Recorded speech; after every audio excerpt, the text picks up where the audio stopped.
friends, welcome back to my new blog. মই ইয়াৰ আগৰ ব্লগটোত কৈছিলোঁ যে মই বেলেগ এটা ব্লগত দেখাম বুলি মই এই ব্লগটোতেই মানে মই এই হাকনি বাৰীখন দেখাম মানে এতিয়া আমি যাব লাগিব নদী এখন পাৰ হৈ আমি যাওঁ তেনেহ'লে আহক फ्रेंड्स এইখনে হৈছে এখন নদী আমি এইখন নদী পাৰ হৈ যাব লাগিব সেই বাৰীখনলৈ হিফালেও আছে কিন্তু আমি ভাবিলোঁ যে নদীৰ ফালে যাওঁ কাৰণ ধুনীয়া ভিউ উঠে আৰু তাত বহুত ধুনীয়া মানে পানীবোৰ বৈ গৈছে সেইবাবে আহক তেনেহ'লে फ्रेंड्स মই বুকুচাত উঠি ল'লোঁ কাৰণ দ আছে বুলি অলপ আপোনালোকে মোক বেয়া নাপাব এয়া দেখিছে এয়া চাওক Oh my god, sandal খুলি থৈ যাব লাগিব মই কিন্তু পিন্ধি যাওঁ দেই কাৰণ মই বুকুচাত উঠি গৈছোঁ দাদাৰ এয়া আপোনালোকে ভালদৰে নেদেখিব পাৰে মোক বেয়া নাপাব এয়া দেখিছে নদীখন পাওঁতে মানে অলপ দ আছে ন দ আছেনে কৈছে যে অলপ দ আছে এতিয়া আমি সেইটো পাৰৰ পৰা এইটো পাৰ পালোহি দেখিছে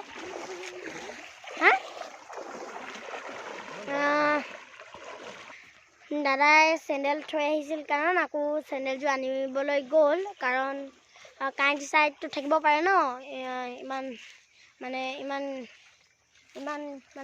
বেড কাৰেণ্ট আছে সেইবাবে আমি চেণ্ডেলটো পিন্ধিবই লাগিব আপোনালোকে বেয়া নাপাব কাৰণ ইমান ভাল উঠা নাই চাগে মই নাজানো এয়া চেণ্ডেল আনি ল'লে তেওঁ দাদাই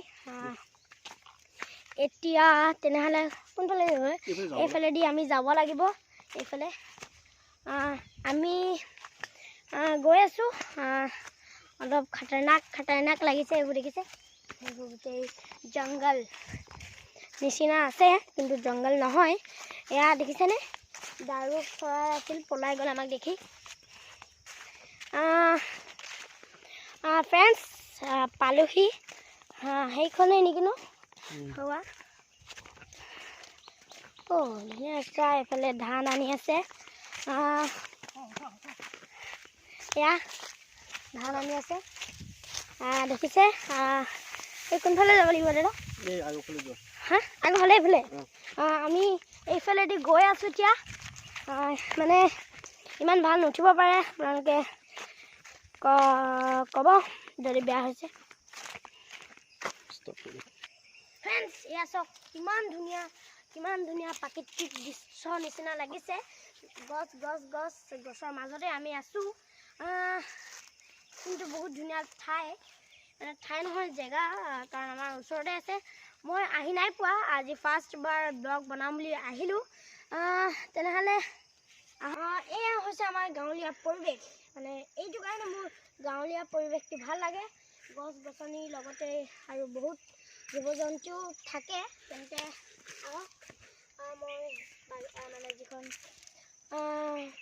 মই যিখন হাকনি বাৰী বুলি কৈছিলোঁ আপোনালোকক দেখুৱাওঁ এতিয়া যে ফটো মস্তি আছে দেই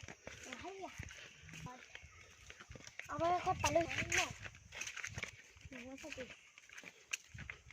খুলিম ফ্ৰেণ্ডছ পালোহি ইয়াত কোৰ মাৰি আছে আপোনালোকে দেখিছে মানে খেতি কৰিয়ে আছে ফ্ৰেণ্ডছ এয়া হৈছে ধনিয়া খেতি কৰিছে ইয়াত আৰু বহুতো খেতি কৰিছে এইবিলাক এনেকৈ কৰি মানে এইবোৰ ধনিয়া খেতি ফ্ৰেণ্ডছ আপোনালোকে এই চাইনবোৰ্ডখনত কি লিখা আছে দেখিছেনে কাৰণ ইয়াত মানে মানুহৰ কেনেবাকৈ চাই মুখ লাগিব পাৰে সেইবাবে ইয়াত নজৰ বন্ধ বুলি লিখি থোৱা আছে আপোনালোকৰ কেমেৰাত ভালকৈ নুঠিব পাৰে তেন্তে আহক ফ্ৰেণ্ডছ ইয়াত এনেকৈ ৰুই দিছে কবি পুলি তাতো ৰুই দিছে দেখিছেনে আহক আৰু কি খেতি আছে আমি সুধোহি আহক তেনেহ'লে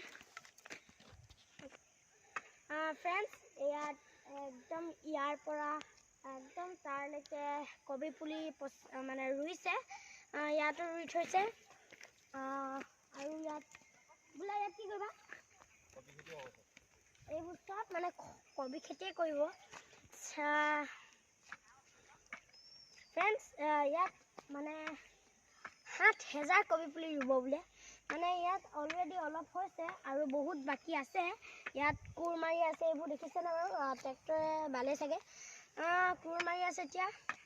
অলৰেডি ইয়াত 5,000 ৰুই দিয়া হৈছে আৰু আছে 2,000 ইয়াত। এইবোৰতে ৰুব। মানে এইবোৰ দেখিছে, আপোনালোকৰ কেমেৰাত নুঠিব পাৰে। এইবোৰ বেঙেনা, এইবোৰ দেখিছেনে? এইবোৰ বেঙেনা দি দিছে এইবোৰত।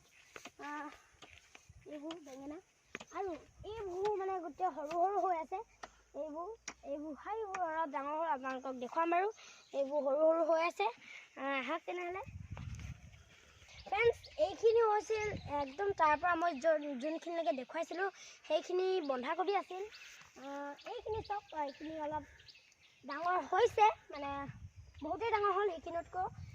এইখিনি হৈছে ফুলকবি। ইয়াত মানে বহুত খেতি কৰা হৈছে।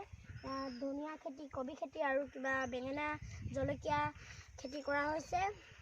আৰু যদি আছে আমি আপোনালোকক দেখুৱাম বাৰু। তেনেহ'লে আৰু দেখুৱাম, ব'লক তেনেহ'লে।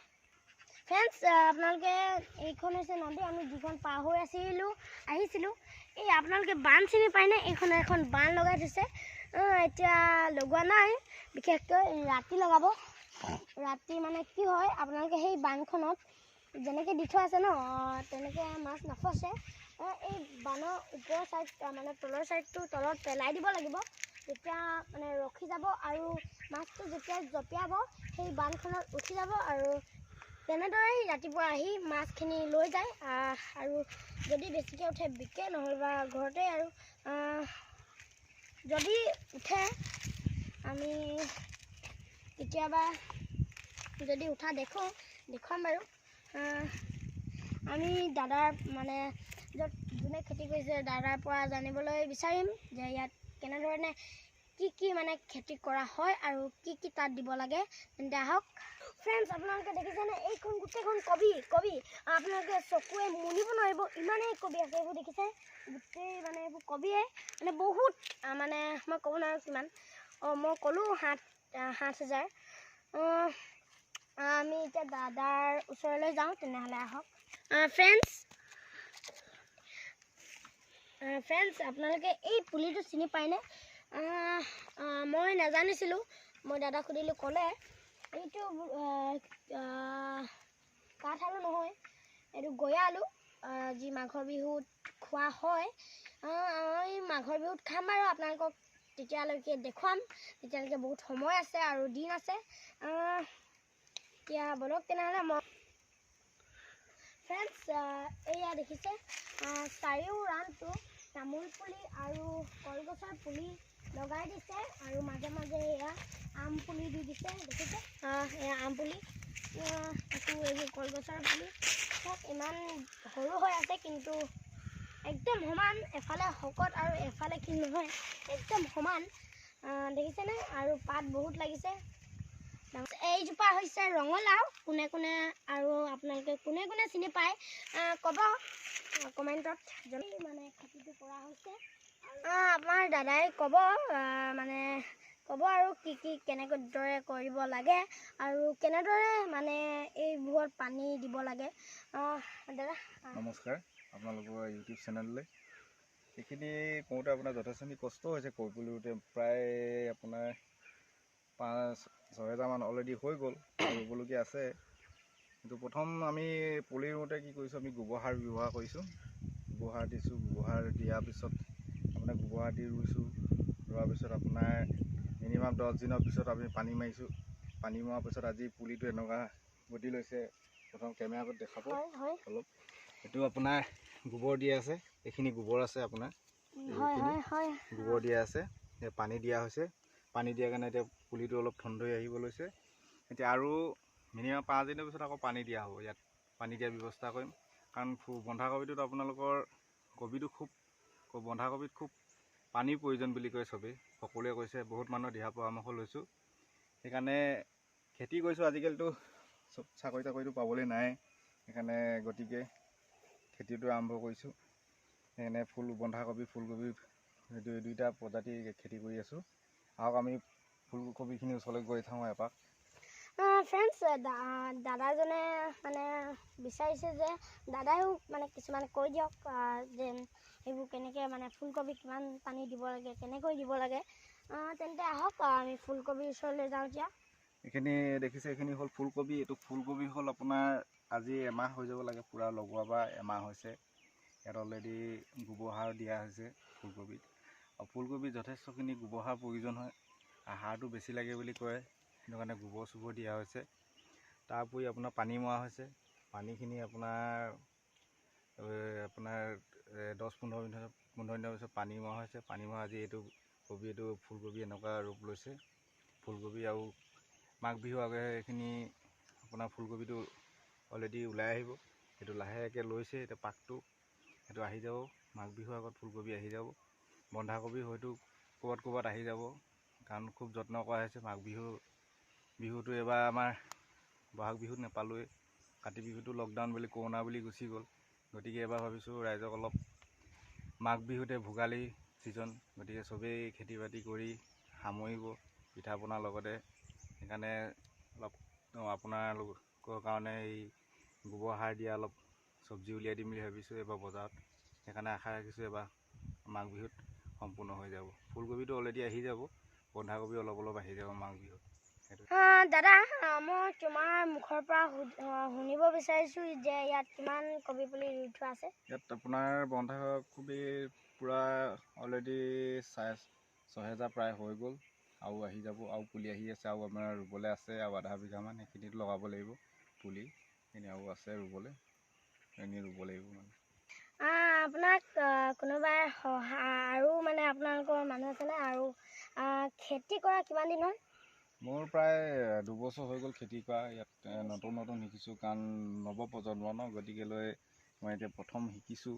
আৰু বহুত মানুহৰ দিহা পৰামৰ্শ লৈছোঁ খেতি কৰাৰ বিষয় লৈ, কাৰণ আমিতো নতুন ন, 2 বছৰে। আজি আপোনাৰ খেতি কৰা মানুহ আজি বহুত হৈ গ'ল মানুহ, এতিয়া পুৰণা মানুহ বহুত আছে, 20-30 বছৰ চবেই খেতি কৰি এক্সপিৰিয়েঞ্চ হৈ গৈছে, বহুত অভিজ্ঞতা হৈ গৈছে মানুহৰ। তেখেতলোকৰ পৰা অলপ সহায় সহযোগিতা লৈছোঁ।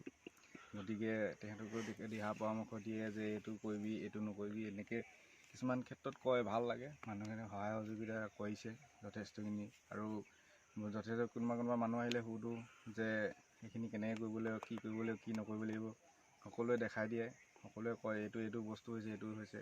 গতিকেলৈ চবৰ পৰা দিহা পৰামৰ্শ লৈ আগবাঢ়িছোঁ। চাওঁ, যথেষ্টখিনি কষ্টও হয় কৰিবলৈ, ক'বলৈ উজু হয় খেতি বুলি, কিন্তু এতিয়া যিখিনি প্ৰেক্টিকেল কৰিছোঁ, কৰোঁতে গম পাইছোঁ যে খেতি কৰা কিমান টান। গতিকে তথাপি কামত যুদ্ধ কৰিছোঁ, আৰু এতিয়া যুদ্ধত হাৰ মানিব নাই, কৰি যাম, খেতিয়ে কৰি যাম আৰু এতিয়া। দাদা, মই এটা প্ৰশ্ন সুধিব বিচাৰিম যে এই খেতি মানে যিকোনো খেতিত কিমান মানে হাল বালে, কিমান মানে ট্ৰেক্টৰে হাল বালে কোনটো খেতি ভাল হয়, আৰু গৰুৱে কেঁচা মাৰিলে ভাল হয়, সুধিব বিচাৰিম। আমিতো ইয়াতে বহুতবাৰ মাৰিছোঁ। ডাঙৰ ট্ৰেক্টৰ ইয়াত 2বাৰ মাৰিছোঁ, তাৰপিছত সৰু ট্ৰেক্টৰ 3বাৰ মাৰিছোঁ, প্ৰায় 5-6বাৰ হৈ যায় মানে। কথা হ'ল কি, আমাৰ ওচৰত এতিয়া গৰু নাই, নতুন কৰিছোঁ ন খেতি, গতিকেলৈ আমি এতিয়া ট্ৰেক্টৰে হাল বোৱাইছোঁ। ট্ৰেক্টৰে হাল বোৱাওঁতে আৰু 5-6 প্ৰায় হৈ গৈছে। তাৰপিছত কি হৈছে, মাটিটো মানে যিমানে হাল বোৱা হয়, তেতিয়া মানে হাল বালে মাটিটো অলপ হেৰি হৈ যায়, মানে আপোনাৰ অলপ বালিচুহিয়া টাইপৰ অলপ হৈ যায়। তেতিয়া সেই মাটিটোত তাত যদি অলপ গোবৰ চোবৰ দি দিয়া হয়, তেতিয়া মানে সেই মাটিটোত মানে সেইটো কবিটো ভাল হয় বুলি কয়, আৰু চবেই কয়। কাৰণ এতিয়াতো চপোৱাততো কবি ৰুব নোৱাৰি, গতিকে মাটিটো ভালকৈ চাহ কৰি ৰুব লাগিব। তেতিয়াহ'লে এইটোতো আপোনাৰ আলতীয়া মাটি, গাঁৱৰ নদী কিনাৰ হ'লেও মাটিটো নদীৰ কিনাৰত আছে, তথাপি মাটিটো বহুত আলতীয়া টাইপৰ। গতিকে 5-6 মাৰিলতহে মাটিটো গুৰগুৰীয়া হয়। সেইটো কৰি তাৰ লগতে গোবৰ চোবৰ দি ইয়াত সেইটো ব্যৱস্থা কৰি খেতিটো কৰা হৈছে মানে। ধন্যবাদ, আপোনাৰ পৰা শুনি ভাল লাগিল। কিন্তু মই আৰু এটা সুধিব বিচাৰিম, মানে এই খেতি কৰা এইখিনি যিখিনি কবি খেতি, সেইখিনিতো এদাই হৈ যাব ন, তাৰপিছত আপুনি মানে কি খেতি কৰিব? ইয়াৰ পিছত এইখিনিয়ে তোমাৰ প্ৰায় এমাহ-1.5 মাহৰ পিছত খতম হৈ যাব, কাৰণ কবি বন্ধাৰ লগে লগেতো পটাপট বজাৰত যোৱাৰ লগে লগে এইখিনি সোনকালে শেষ হৈ যাব। এইখিনি শেষ হোৱাৰ লগে লগে ভাবি আছোঁ কি আগতীয়াকৈ ভেন্দি খেতি ষ্টাৰ্ট কৰিম বুলি ভাবিছোঁ। কাৰণ আজিকালি ভেন্দিটো প্ৰথমে ওলাই হাইব্ৰিড ভেন্দি পোৱা যায়, গতিকে এইখিনি খেতি শেষ কৰাৰ লগে লগে লগালগ ভেন্দি লগাম বুলি ভাবিছোঁ। যিমানটো এৰিয়া এতিয়া কবি খেতি কৰিছোঁ গোটেই এৰিয়াটো মানে ভেন্দিয়ে কৰিম বুলি ভাবিছোঁ। মানে সেইটো লগালগ মানে এইখিনি শেষ হোৱাৰ লগে লগে ভেন্দি আৰম্ভ কৰি দিম।